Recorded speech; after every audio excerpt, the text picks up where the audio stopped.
The teardrop shape that you saw in that order is called an ILP, which is short for interlabial pad.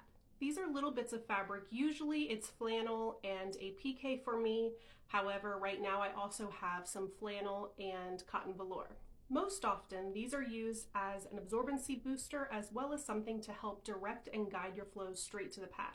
If you struggle with the absorbency of your pads not being high enough, or perhaps you have a tendency to overflow to the wings, this helps solve a lot of those kind of problems. A lot of people also use these at the beginning or the end of their period when they just have very light spotting and it's not really enough to justify a whole pad or even a panty liner.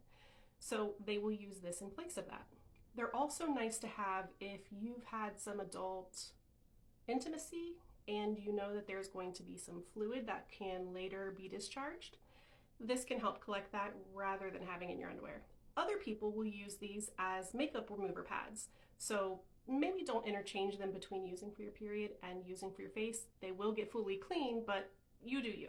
Other people will use them as nail polish remover wipes.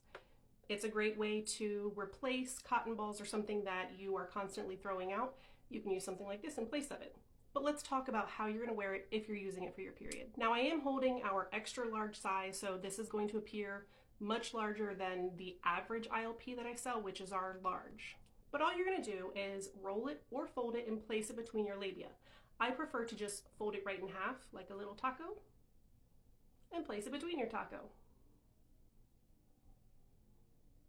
It does not go inside the body, just tucked between the labial folds. Okay, so we've got our pad. Now, this is going to be on in your underwear, and then you have your ILP tucked between your labia, and it's just going to sit between you and the pad. Now, just here from this simple demonstration, you can see that if the blood was coming out and being expelled from your body, it first has to absorb into this before it ever gets to the pad. So that's where the absorbency boost comes into play.